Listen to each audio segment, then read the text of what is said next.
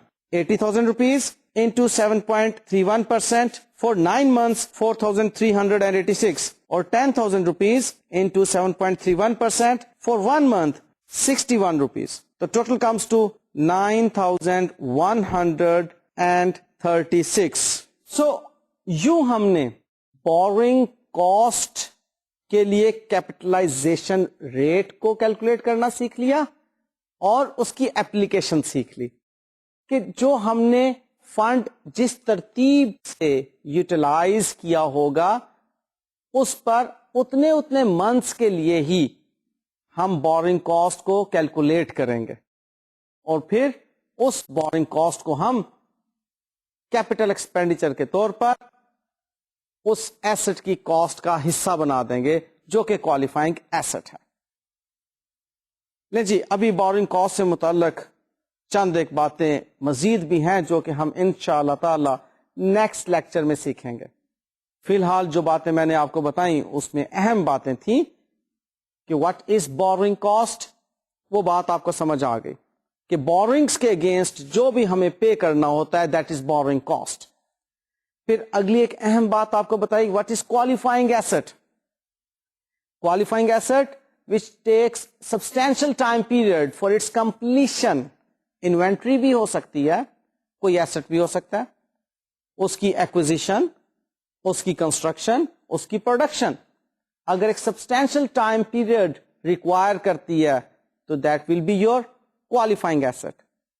اور پھر جو آج ہم نے باتیں سیکھی اس میں بینچ مارک ٹریٹمنٹ تھا بورنگ کاسٹ کا, and that was very easy کہ simply that borrowing cost should be charged to income statement as an expense. Allowed alternative treatment میں ہم نے سیکھا کہ ہم اس کو کیپٹلائز کر سکتے ہیں ٹو دا ایکسٹینٹ کہ وہ بوروڈ فنڈس کوالیفائنگ ایسٹ پر انکر ہو رہے ہوں. اس کے لیے ہم نے اسپیسیفک بورنگس اور جنرل بورنگس کی صورت میں کیپٹلائز کرنا سیکھ لیا. انشاءاللہ نیکسٹ لیکچر میں مزید کچھ باتیں کریں گے اسی بورنگ کاسٹ سے متعلق. اجازت دیجیے, اللہ حافظ.